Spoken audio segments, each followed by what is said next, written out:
that the status and the kind of, we talk a lot about the culture in this country, but we are not actually going to go and we talk about also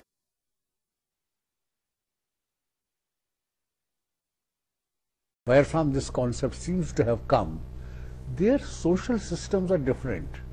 State takes care of children. So couples, whether they are married or not married, it doesn't matter to them. And their schooling, looking after, it's called social welfare. It's being taken care of by the state. When shall we reach that stage? I think it's a question for the future.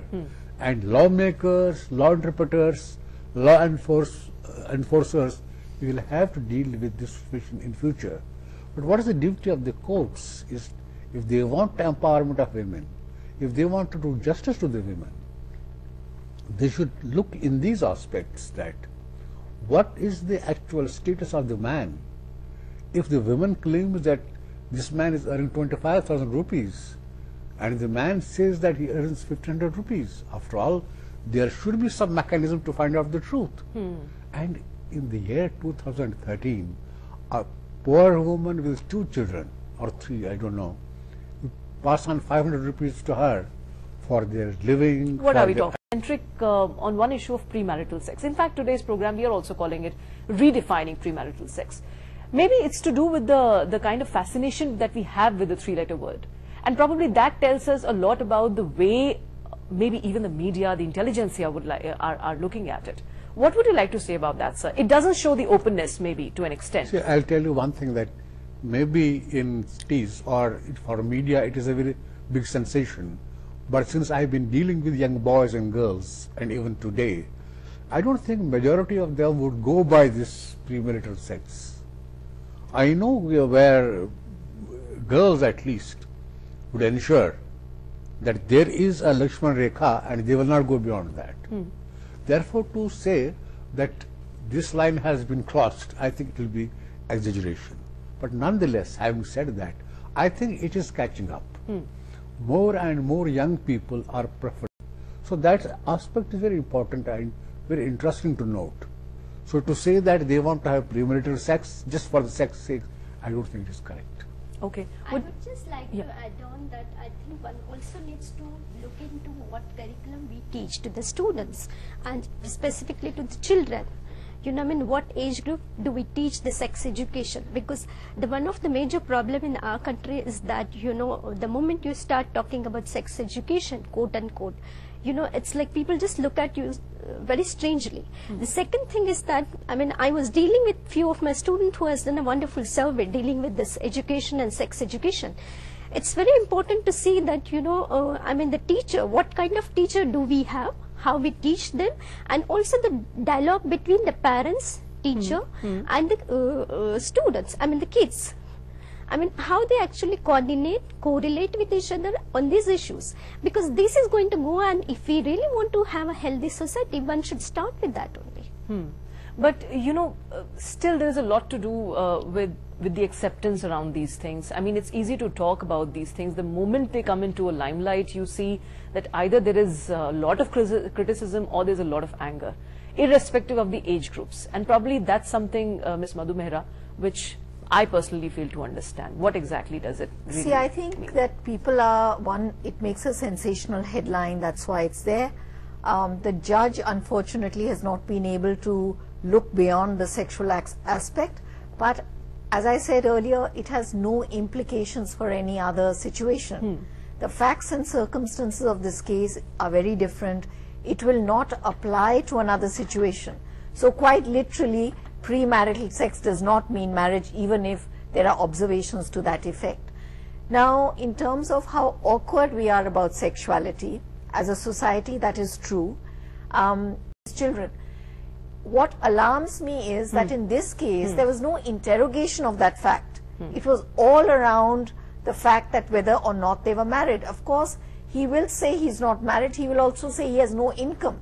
Now, if you go on looking at the marriage aspect, not the income aspect, and especially in the day and age when there is no ceiling, then that's a pity. But the other thing, the duty of the court is to apply the law, not to protect culture. Right. And not to protect women's welfare, but to protect women's rights. There's a difference women are not asking for welfare. Women are asking for rights. Right. And there's obviously a huge confusion. We have law reform, but we have a mindset where Forum now, and we'll continue discussing the aspect of women's rights and compare that with what the court says, welfare of women. We'll talk about that.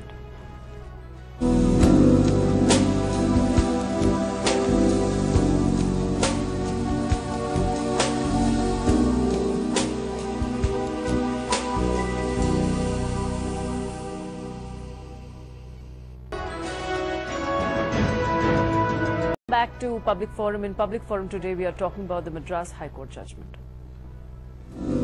Have your, you can also ask these questions to all our panelists. The toll-free lines are now open for you. The number is 1800115314.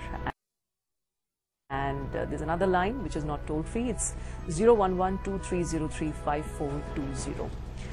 Well, let's talk about the things Madhu Mehra was referring to in the last segment. Dr. Patil, you know, saving the culture, maybe Indian culture, or protecting the welfare of women, why not protecting the rights of women? Why not ensuring that they get what they really need and what they deserve in this society? They are equal partners. Let's take a call from Orissa. There is a caller, Akhilesh from Orissa. Please put your question, Akhilesh. Hello, this is Akhilesh. Yes, please say, please ask your question. Yes. Actually, the organization marriage was made to prevent all the unnecessary activities like this live-in relationship. But now some NGOs and some high-class people are encouraging the live-in relationship. This is one point. On what basis they are encouraging, that is my doubt. And now the Madras High Court has given a different view, like मेरे को कुछ points ये बोलने हैं कि जैसे अभी Madras high court का जो डिसीजन अभी आया है, तो ये सिर्फ मेंस के लिए लागू किया गया है, जबकि एनसीआरबी के जितने भी आंकड़े हैं उनके मुताबिक 62,000 मैरिड पीपल एक साल में सुसाइड करते हैं, जबकि हमारा मीडिया भी बहुत ज्यादा जिम्मेदार है, वो भी ये दिखाता है कि कितने मुकदमे दर्ज हुए हैं। हमारा मीडिया कभी ये नहीं दिखाता है कि कितने मुकदमे झूठे थे, और वो सिर्फ दर्ज मुकदमों की संख्या ही बताते हैं। और जब भी कोई ऐसा फैसला आता है जिसमें कोई पुरुष के ऊपर कुछ भी डिसीजन ऐसा लिया जाता है, तो उसको बड़ा चढ़ाकर पेश किया जाता है और महिलाओं को फिर असहाय ऐसा कुछ बताया जाता है, जो कि बिल्कुल ही गलत है। और आजकल यही हो रहा है कि महिलाएं खुद रहना नहीं चाहती है। एक्स्ट्रा मैरिटल जो रिलेशनशिप है शादी से पहले तो होते हैं, शादी के बाद और भी ज्यादा होते हैं, और महिलाएं खुद डर जाती है। ठीक है, उनके ऊपर क्यों नहीं कोई Okay. Let me have a view from you on this. What would you like to say? You heard his comments. I think Madhu is the right person to answer this. I think he's very patriarchal, which is... You know, this whole thing about every verdict is in favor of women, you know, this kind of paranoia, and it is a patriarchal backlash. What we are discussing is that while it does recognize her status as wife, what does it give her? And you know, and there is complete paranoia about the backlash and about men having to pay. Men having to pay how much? 500 rupees a month to somebody they lived with for 5-6 years of their life.